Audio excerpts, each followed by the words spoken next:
Good afternoon and welcome to another Research in Action brought to you by the Division of Research at Florida Atlantic University. My name is Karen Scapinato. I'm today's moderator for the session. So today's topic is covering a subject that I think is very dear to many people's heart and has affected many families. It's about breast cancer. And Dr. Tarsha Jones, today's presenter, is one of our star researchers who focuses her career on that topic. Dr. Jones is an assistant professor in the Christine E. Lynn College of Nursing at Florida Atlantic University. She obtained her Master's of Science in Nursing degree from the Catholic University of America and a PhD from Duquesne University.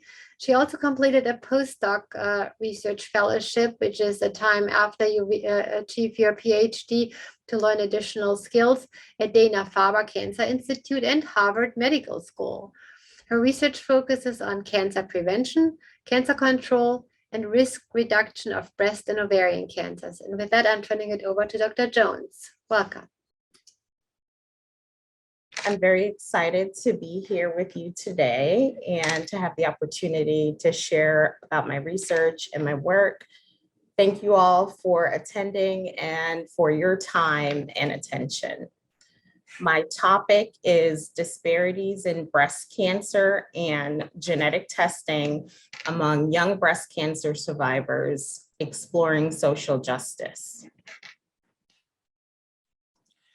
Today, I plan to provide an overview of breast cancer, discuss breast cancer health disparities, share highlights of my previous research, provide a snapshot of my current research project, and explore solutions through the lens of social justice. Did you know that breast cancer is the most common cancer diagnosed among women in the United States and is the second leading cause of cancer-related death? This is a significant public health issue that deserves our attention. It does not discriminate and affects all women. It's a global issue that is impacting women around the world. Everyone knows someone who has been diagnosed with breast cancer, right? The economic cost of breast cancer is a public health problem. Think of the value of women to our society and how many women this disease is affecting. Women carry life. We are mothers. As we see in this figure on the right, breast cancer is on top of the list of leading sites of new cancer cases that occur in women. In 2022, an estimated 287,850 women will be diagnosed with invasive breast cancer in the United States. Approximately 43,250 women are expected to die of breast cancer in 2022. When we look at data from 2019, we see that most deaths from breast cancer occur in women ages 60 to 69 years old. However, 18% of deaths from invasive breast cancer occur in women younger than age 49. Young women with breast cancer have always caught the attention of the public, of clinicians, of researchers, even though they comprise a small portion of the overall breast cancer cases. For younger women, a breast cancer diagnosis is devastating and it significantly impacts their lives. These women are in college, getting their education. These are women of working age. These are women who are of childbearing age. They are raising a young family. They're balancing all of these roles. They experience severe financial hardship due to this diagnosis of breast cancer. They experience challenges with employment. They require psychosocial and reproductive health support when navigating their initial diagnosis, their treatment, and follow-up care. Young women are diagnosed with more aggressive forms of breast cancer, which requires more intensive treatment. They're more likely to present with advanced stage breast cancer.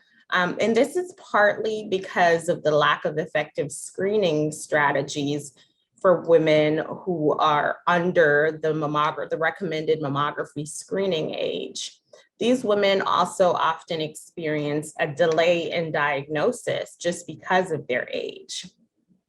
Early onset breast cancer is highly associated with biologically aggressive tumors, such as triple negative breast cancer, which I'll talk about a little bit later, and also genetic mutations. So survival rates for younger women are lower for that of older women with breast cancer. Therefore, the National Comprehensive Cancer Network recommends that all women diagnosed with breast cancer at or below the age of 45 should receive hereditary cancer genetic testing. So mutations in the BRCA genes raise a person's risk of developing breast cancer at a younger age, and also for developing ovarian cancer and other cancers. More than 3.8 million women in the US have a history of breast cancer. Some of these women are cancer-free, while others have evidence of cancer and may still be undergoing treatment. In terms of who exactly is a breast cancer survivor or a young breast cancer survivor? A young breast cancer survivor is typically defined as a woman who received a diagnosis of breast cancer at or below age 45, anywhere from the point of diagnosis through and after treatment. So we empower women to think of themselves as survivors from the date of their initial diagnosis. Exploring disparities. We know that there are various subtypes of breast cancer. Before we talk about that, let's look at deaths from breast cancer based on race and ethnicity. We see that the incidence is highest among non-Hispanic white women, followed by non-Hispanic Black women, American Indian, Alaskan Native, Hispanic Latina women, and Asian and Pacific Islander. But when we look at mortality rate from breast cancer, we see that non-Hispanic Black women have the highest mortality rate from breast cancer, looking at this 28.4 per 100,000.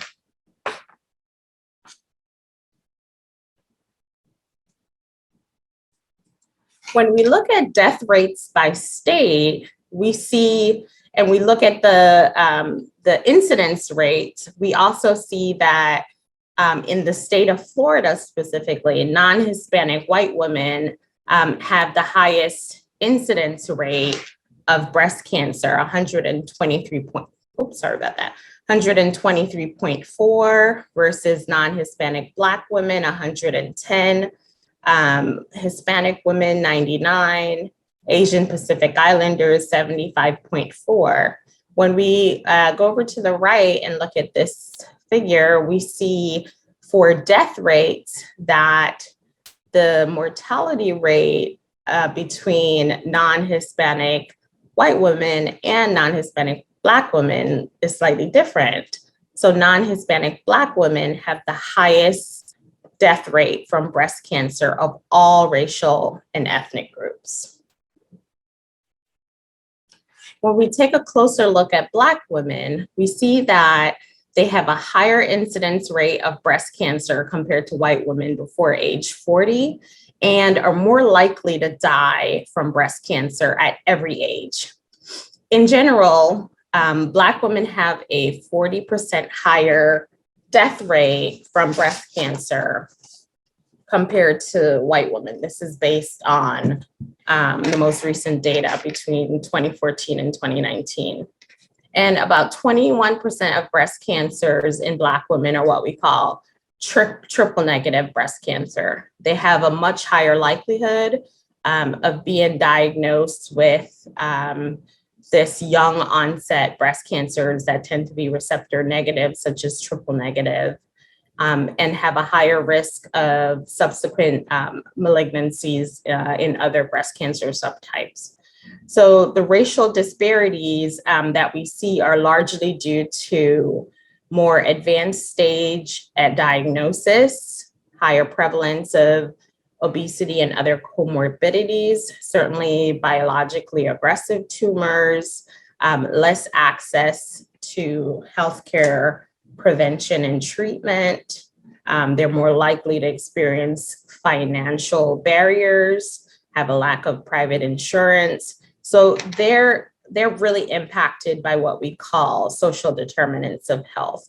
There are also cultural barriers, cultural factors that impact disparities, health beliefs, medical mistrust, certainly structural racism, genetic differences, and COVID-19.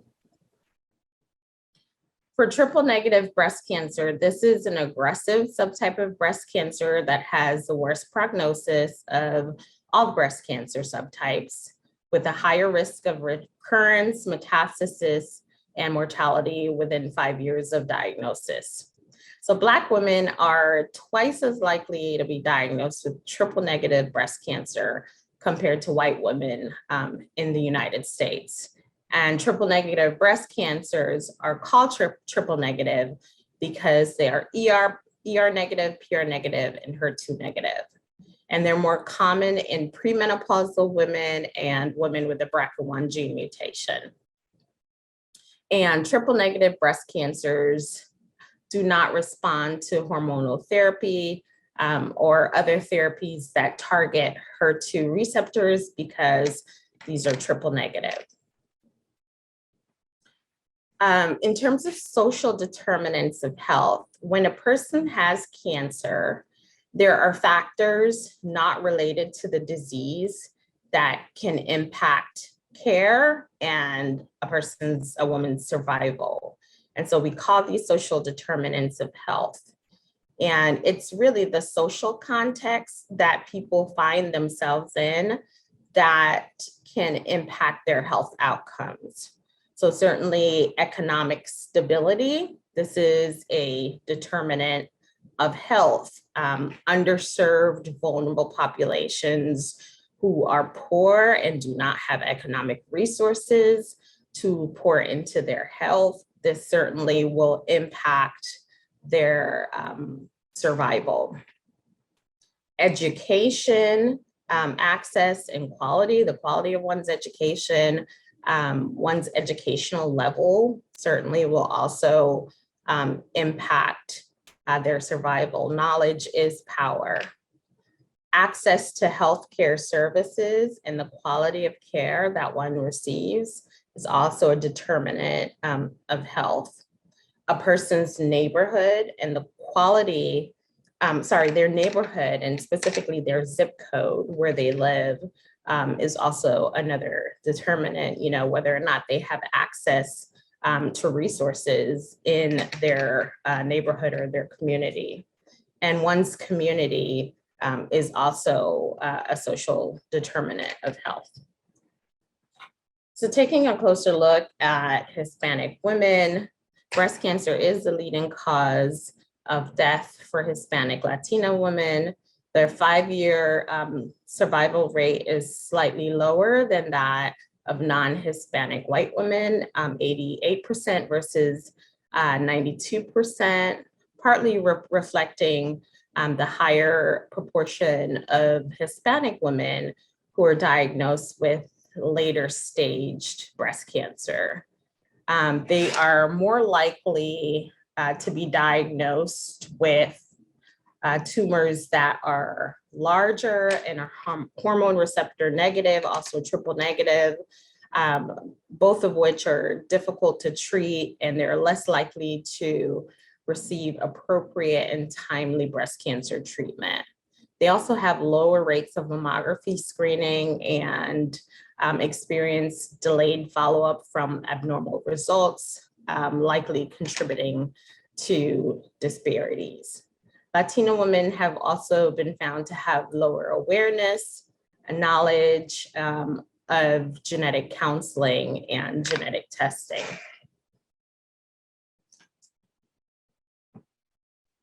In terms of breast cancer risk factors, so we know that there are several factors that increases a woman's risk of developing breast cancer.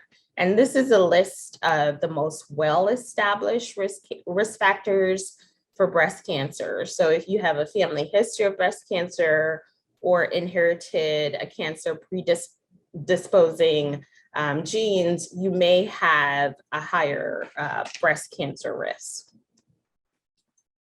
So what exactly is a gene? This is a physical unit of inheritance.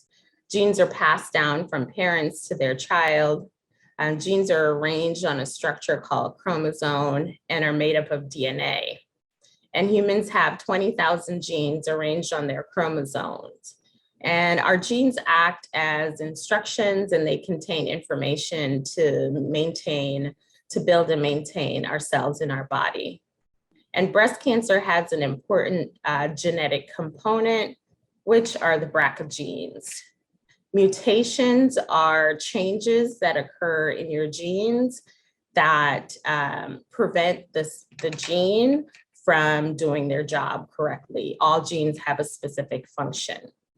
So if your mother or your father has a BRCA1 or BRCA2 gene mutation, you have a 50% chance of having the same gene mutation. About 5 to 10% of breast and 10 to 15% of ovarian cancers are hereditary. And by hereditary, we mean that the cancer actually runs in your family, and this could be caused by a change in certain genes that you've inherited. The BRCA1 and 2 genes are important to fighting cancer. These are called tumor suppressor genes. And sometimes when a mutation occurs in the BRCA gene, that prevents them from working normally, and this raises a person's risk of developing breast and ovarian cancer and other cancers. Did you know that BRCA genetic testing has been around for 25 years, yet racial and ethnic disparities still exist? About 50 out of 100 women with BRCA1 or BRCA2 gene mutations will get breast cancer by the time they turn 70, compared to only 7 out of 100 women in the general population. About 30 out of 100 women with BRCA1 and 2 gene mutations will develop ovarian cancer by the time they turn 30, compared to 1 out of 100 women in the general population. BRCA1 and 2 genes. So everybody has BRCA1 and 2 genes. And like I stated, the mutations in these genes increase a woman's risk of developing breast and ovarian cancer and other cancers as well. So there are non-BRCA genes. So besides BRCA gene, BRCA1 and 2 genes, other non-BRCA genes that are associated with increased risk of hereditary breast and ovarian cancer are PALB2, TP53, P10, ATM, and CHEK2. And these are examples of other genes that can increase a woman's risk of hereditary breast and ovarian cancer, which is why we've moved now from just testing BRCA1 and 2 genes to doing what we call multi-gene panel testing. And there are some populations that are at higher risk for developing breast cancer or having a BRCA1 and 2 gene mutation. And 1 in 40 Ashkenazi Jewish women has a BRCA gene mutation. So it's really critical for women of Ashkenazi Jewish descent to get genetic testing. And Black and Hispanic women have also been found to have higher prevalence of BRCA1 and 2 gene mutations. So in order to find out if you have these mutations, you should obtain genetic counseling and genetic testing. So genetic counseling is really critical to really understanding your risk factor, just sitting down with a counselor, talking about your family history and going through your pedigree to really understand whether or not you're an average risk woman or a high risk woman. And so for women who are diagnosed with breast cancer, young breast cancer patients, it's absolutely critical for them to have genetic counseling and genetic testing if they're diagnosed under the age of 45. We see here that BRCA1 and 2 associated gene mutations increase a woman's breast cancer risk of up to 50 to 85%, increases her risk of developing a second primary breast cancer between 40 to 60%, and her ovarian cancer risk is increased between 15 to 45%. And there are increased risk of developing other cancers if you have BRCA1 and 2 gene mutations, such as prostate cancer in men and pancreatic cancer.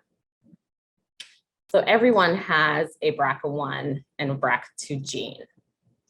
And understanding your cancer risk and really just being proactive about your health is so important, as this may help you to lower your risk of developing cancer.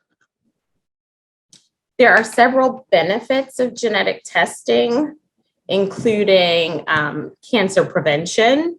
So knowing if you have a high risk because of these gene mutations, you can take strategies to, or take steps to really reduce your risk of developing cancer. Another benefit is more precise treatment. If you have BRCA-related cancers, then there are specific treatments for those cancers. It also helps in terms of precision medicines, risk-reducing surgeries, more intensive screening and surveillance, improving your knowledge overall of your inherited cancer risk, improving your healthcare decision-making, and it also benefits your family.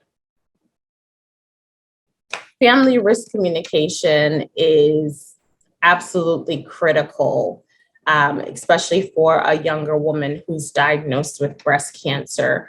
This is, having a genetic mutation not only impacts you, it may impact your family members as well, if they also have similar positive mutations. So communicating your breast cancer diagnosis and your genetic risk is critical. We know that this is challenging, but it's critical. Most mutations are inherited from your mother or your father.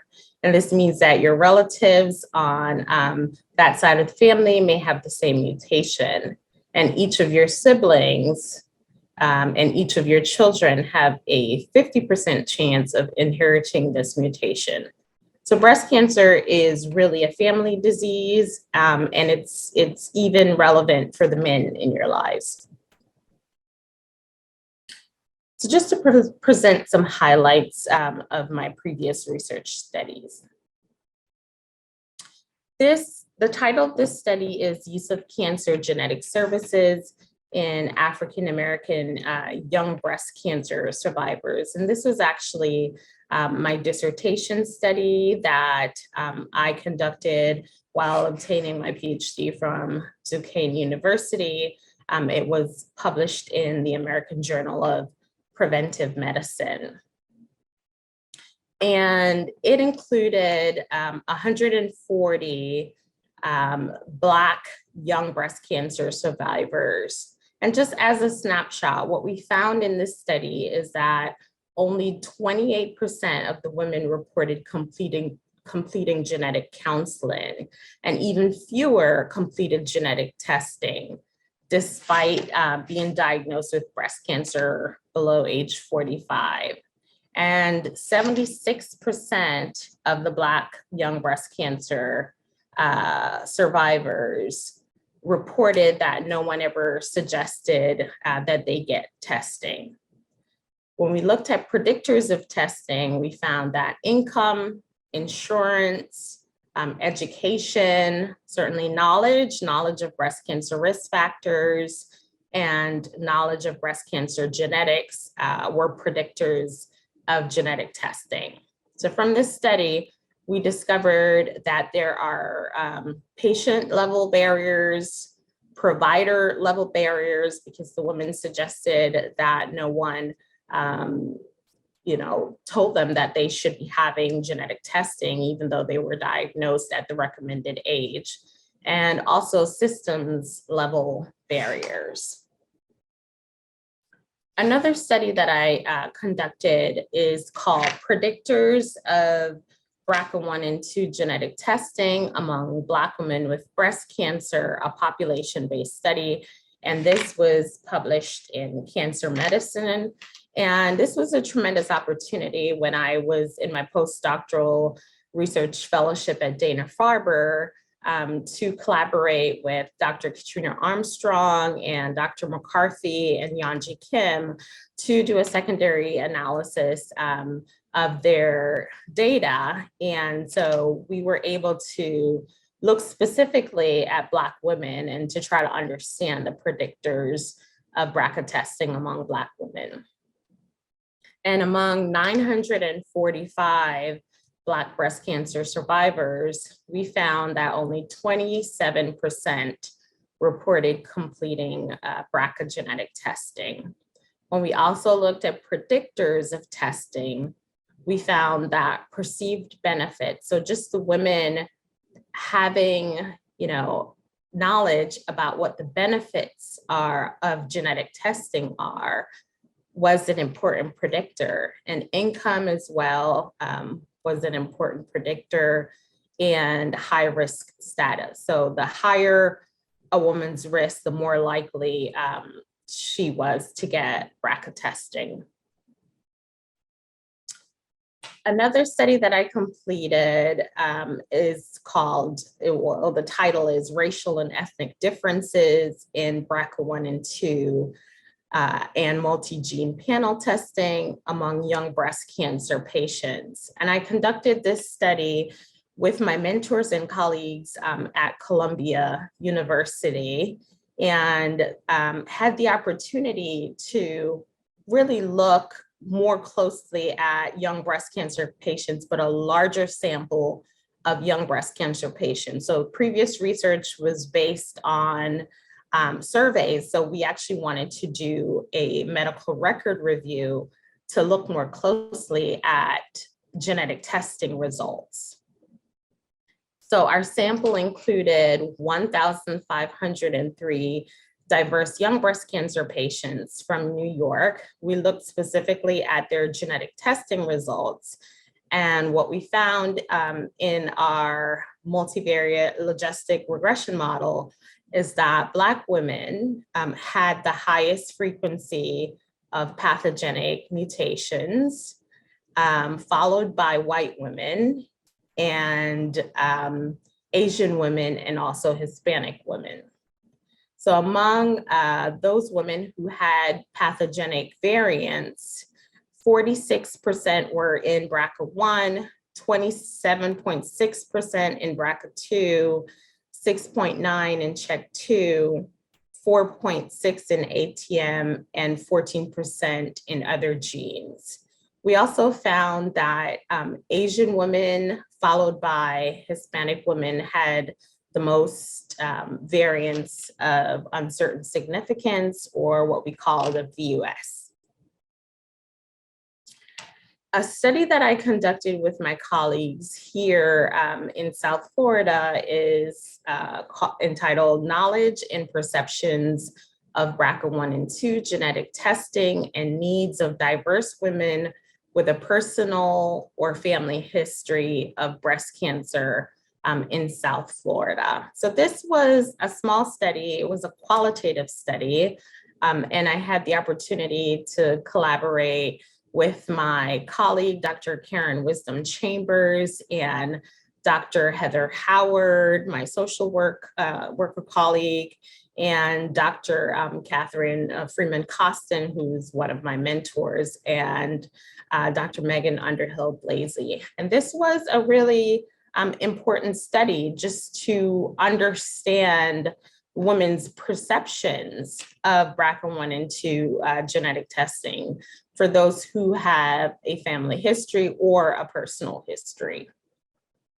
And this is just some examples of some of the quotes that are included in that paper, just sort of sharing the voice of or the voices of these women in that study. The first is from participant number 7, who says, who's a Black female with a personal history of breast cancer diagnosed at age 34. We asked, prior to your diagnosis, what did you think of genetic testing? The participant says, no, I was not aware of it. It was a nurse practitioner. She explained that when they did the test, they could do it in either 2 ways, either by using your saliva or your blood. She explained all that. She explained that genetic testing kind of helps you to get an idea of what your risk would be like if it was something that you could pass on to your children. And they test for, I think, 26 different genes, and all of them came back negative. A Hispanic participant who was diagnosed at age 44 stated that it's now more common than it was then when I was diagnosed. Unfortunately, at the time of diagnosis, because I could not show that immediate pedigree, my grandmother, grandfathers, or aunts, uncles, immediate, brother or sister, it was out of price range. And another participant, a Black female with a personal history of breast cancer diagnosed at age 41, stated that doctor number 2 explained it. At first it was, at first I was like, what are you trying to say? Are you saying that it comes from a family history? Or what is genetic testing? Because I really had no idea that you can do this type of testing. So you see, these are examples of women who were diagnosed at a young age, who really lacked knowledge of genetic testing, to basically say, are you saying that it comes from a family history? Or what is genetic testing? So I find this striking that there's really this low awareness of genetic testing among high-risk women. And certainly, again, if you're a young woman diagnosed with breast cancer, it's imperative that you're having conversations about your family history, about the impact of genes on your diagnosis, and for you to obtain genetic testing. These are examples of other important studies that I just wanted to share these references. The one on the left is by my colleagues, Dr. Pal and Betta Parampil, and it's entitled A High Frequency of BRCA Mutations in Young Black Women with Breast Cancer Residing in Florida. So just like my previous work, this study also, corroborates those findings of this higher frequency. And on the right, racial and ethnic disparities in breast cancer survival, emergence of a clinically distinct Hispanic Black population, from my colleague, Dr. Erin Kopitz. So in terms of my current research project, I presently have a NCI mentored research scientist Career Development Award to promote diversity. And this is a 5-year project. And the overall goal of this project is really to improve health outcomes among young breast cancer survivors. So specifically focusing on increasing genetic testing among young breast cancer survivors, increasing cancer risk reducing behaviors, family risk communication, increasing cascade genetic testing, which is the subsequent testing of at-risk relatives, increasing participation in clinical trials, reducing cancer health disparities overall, and with a long-term goal of reducing mortality rates from breast cancer. This project involves 3 separate studies over the 5-year period. So the first is a mixed method study which includes a survey, medical record review, qualitative interviews, and focus groups specifically with Black, Hispanic, Latino women, and white Caucasian women. So it's including a diverse population with these 3 racial and ethnic groups that are diagnosed actually younger than age 50 with breast cancer. And this first study is important because it gives us an opportunity to really understand the needs of young breast cancer survivors here in South Florida. We will recruit 300 young breast cancer survivors. We'll distribute this survey, and the survey is, we're interested in genetic testing and, whether or not they completed genetic testing and looking specifically at their results, but we're also looking at other patient-reported outcomes as well. We're looking at issues that are significant to survivorship. We're looking at their global health. We're looking at anxiety, depression. We're looking at their communication of results with family and what barriers they're reporting to us. Looking specifically at any concerns that they may have in terms of fear of cancer recurrence.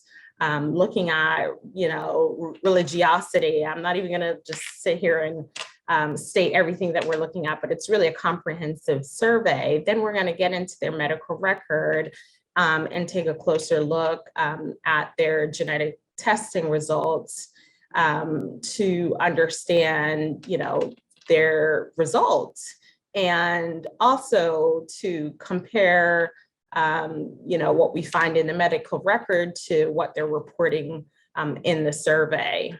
We are also very, patient-centered. So we want to hear specifically from these young women. We are doing qualitative interviews to really understand their narrative, to understand their stories a little bit better, their cancer journey. Then we'll be doing focus groups with these women, bringing our current intervention to them and to partner with them to adapt this intervention specifically for diverse young breast cancer survivors.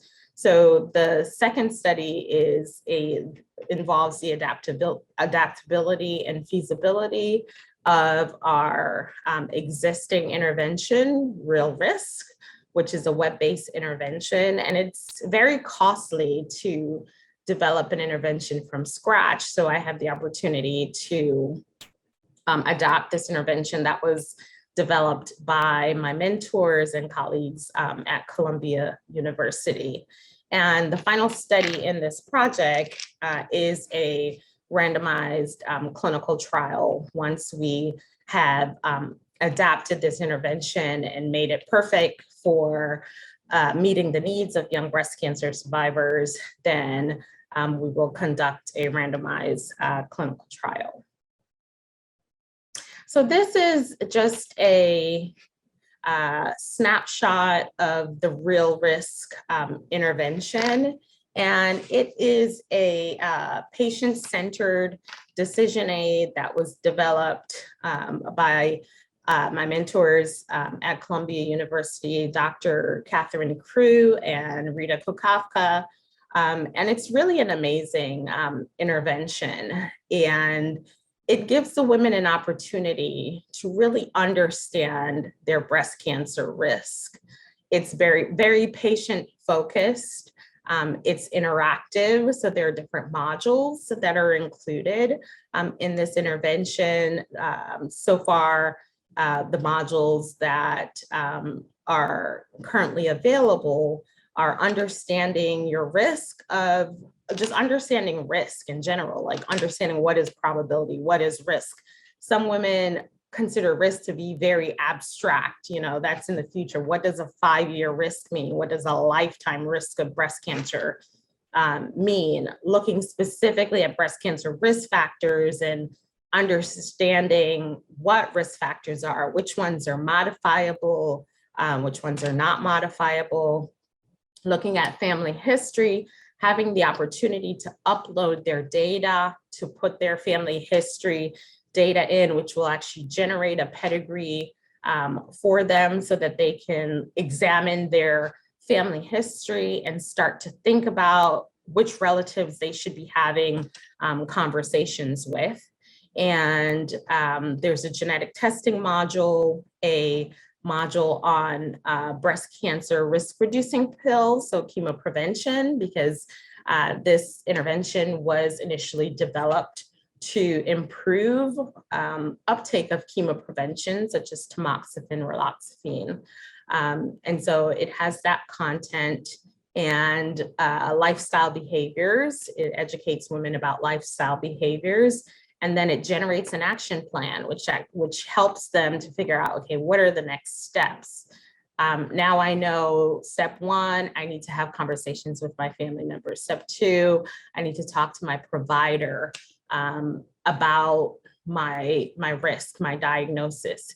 So the intervention was developed for high-risk women, and now we are adapting it specifically for young breast cancer survivors. And like I said, it's very costly to develop an intervention from scratch. So I'm just very grateful that I have the opportunity to adapt this intervention, and we'll be including content that is relevant to young breast cancer survivors, depending on their needs. So that's why that qualitative work is going to be so important to inform the adaptation of this intervention, to make it culturally appropriate, to include stories from the survivors that can potentially motivate others to understand their risk, especially when they're diagnosed at a young age, and what actions they should take to reduce their risk.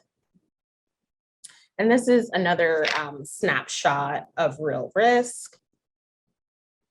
Okay, in terms of social justice, I've talked about the disparities that exist in breast cancer. And we know that disparities are alarming, right? Health really is a human right. And I feel that everyone should have an opportunity to be healthy and to live a long, productive life. However, some populations experience worse outcomes from breast cancer, right? And I think it's important to think of solutions in the context of social justice. And theories of social justice advocate for fair and equitable treatment of people. Social justice is action-oriented, and nursing is rooted in social justice. On the top right is a picture of Lillian Wald, who is a public health champion who fought for public health care, women's rights, and children's rights in the Henry Street settlement in New York. So we need to really think about actions that we can take to remove specific barriers that are driving these disparities. So promoting health equity is really critical, particularly among vulnerable and underserved population. And again, it's just my fundamental belief that health is a human right and everyone should have the opportunity to survive if they're diagnosed with breast cancer. This is a quote from the World Health Organization. The enjoyment of the highest attainable standard of health is one of the fundamental rights of every human being without distinction of race, religion, political belief, economic or social condition. And in terms of the connection between social justice and caring science, so in our College of Nursing, we are international leaders in caring science. And caring science in the discipline of nursing is the body of knowledge that's arrived at through intentional research and theory development focused on the relationship of caring to health and healing and well-being of the whole person within the context of the family, community, society, and the global environment. So our caring science philosophy is really what drives my work to focus on disparities and health equity and underserved population. And at the bottom of the screen here, you'll see caring science. Caring is a science in the College of Nursing, and in nursing, we study it. Caring is an art, we practice it, and caring is a way of being, and we live it. A caring scholar and theorist that I would like to highlight is Dr. Jean Watson. She's the developer of the theory of human caring. And this is a really interesting article that I've included entitled Social Justice and Human Caring, a Model of Caring Science as a Hopeful Paradigm for Moral Justice for Humanity. And there's a quote, "The only standard of greatness of any civilization is our sense of social and moral responsibility in translating material wealth to human values and achieving our potential as a caring society." That's from the former Prime Minister of New Zealand. And Dr. Watson really makes a distinct connection between caring science and social justice. And she's coined a term called caring justice and holistic treatment. She really focuses on holistic treatment that involves attentive, authentic, personal interactions with patients. So this human to human interaction that's very person-centered, the human environment relationship. And her caring science philosophy consists of 10 processes, and they're all sort of unconventional thinking about how we should approach our practice and our research. But the number one process that she argues is that we need to embrace loving kindness towards our patients, towards our research participants, towards each other in general. And this is sort of what drives nursing care and nursing research. And I think in terms of disparities, we really have to let humanity drive us and approach disparities with loving kindness to be able to look at those who are most vulnerable, look at those who are really, suffering from these disparities and higher mortality rates, and develop a plan of action.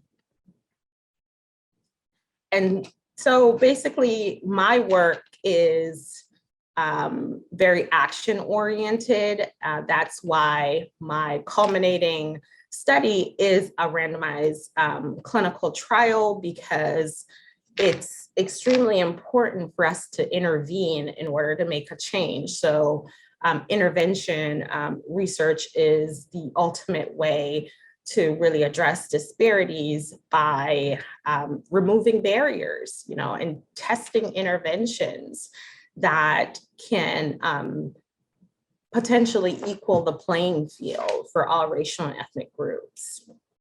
And I have this slide that's very sort of big picture, optimistic. I say it's all hands on deck. I feel like this is the way we have to approach health disparities. We really need everyone's attention. We need everybody to act. Everybody plays a role, especially with breast cancers that are diagnosed in younger women, and the underutilization of genetic testing in minority populations.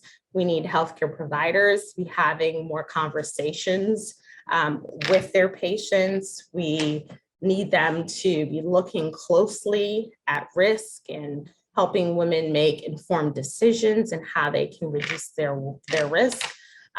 We need health coaches. I feel that every woman who's diagnosed with breast cancer should potentially have a health coach that can walk her through the entire continuum of her care and to help to remove barriers. And that's where social workers and case managers I think are also important. We need mental health providers because of the psychosocial impact of a breast cancer diagnosis and even genetic testing. We need navigators, community health workers, researchers, genetic testing companies. I know access to genetic testing is sometimes an issue for poor, underserved women. There are several genetic testing companies that do offer financial hardship programs to increase access to genetic testing for underserved populations. We need certainly politicians and policymakers.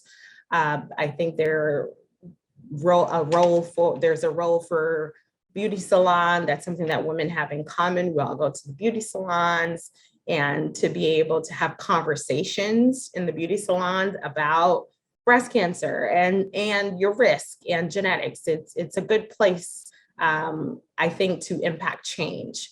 Advocacy groups, the media, our families, the role of lay people in just having conversations. And I feel that everybody who attended today, to determine how you can act, considering if you're a healthcare provider or a researcher, what does health equity look like in your practice, and how can you improve health outcomes among underserved, vulnerable populations. This is a list of my mentors. I am extremely grateful to this incredible group of world-renowned researchers, scientists, who have given me incredible opportunities to advance my research and to learn from them and to grow with them. And I'm very thankful to them. And I want to thank you for your time and attention. And that's the end of my presentation. Thank you so much, Tarsha. Just as a reminder, if you have a question for today's presenter, please write it in the Q&A button in the bottom. I already see a number of questions popping up here. We're going to go over a few right now, but we're going to send the remaining ones to our presenter and she will answer them, and we will post the answers on our website since we will be running out of time. Okay. Are there any disadvantages to genetic testing? Jumping right in, Tarsha. Disadvantages, I am a champion of genetic testing, so I say no. I think to be empowered with knowledge is the key to being healthy and to surviving cancer. So I think there are psychosocial impacts or there's a psychosocial aspect of genetic testing, just the fact that you now know that you're at higher risk in comparison to the general population. And you have to go around like with this almost like fear and concern oh, am I going to get cancer? And for a young woman, this is critical when she has so many important things in her lives in her life that she has to think about, really worrying about the psychosocial aspect. But I think genetic testing empowers us to be in control of our health with this knowledge. As a breast cancer patient, like as a newly diagnosed breast cancer patient, it can inform the course of your treatment. And like I stated earlier, give you a more personalized treatment to your breast cancer. Even beyond your initial diagnosis, it's still important to know if you have an increased risk based on your genetic predisposition, so that you can take actions to prevent new cancers from developing. And then, like we talked about, just the risks or the benefits for your family. And that's why I say breast cancer is a family disease, like having this conversation, considering these women who have daughters. You know, you don't want your daughter to develop breast cancer if you have a genetic mutation, or your sister or your mother or any of your relatives. So just having that conversation is important. And then having the choice of whether or not you want to have risk reducing surgeries as an option, or are you going to increase your screening and surveillance, or make significant changes in healthy lifestyle behaviors. So I think it just gives women more options in terms of how they can improve their health outcomes. Yeah, I would agree with that. My degree is in molecular genetics, and see it as an opportunity, right? Because that, as soon as you know you can do something about it, you can change your lifestyle and all that. Misuse of your genetic information is controlled by law, so if that's a concern. Yeah, the GINA law, I think, is an important one for women to know about, the Non-Discrimination Act. Right. That is definitely always a concern, especially for minority population. You know, because of historical atrocities, they're very concerned about whether or not their genetic information will be misused. But there are laws that protect women's genetic information. And I think having these conversations with your trusted healthcare providers are important. Very much so. We're unfortunately already out of time, Tarsha. We're gonna send you the remaining questions. For those in the audience, please feel free to contact Dr. Jones as well if you have additional questions, but we will be following up with posting a recording of today's presentation and the remaining answers on our website. With that, thank you very much for being today's speaker. Thank you everybody for calling in. We'll see you again next week. Have a great rest of the day. Bye.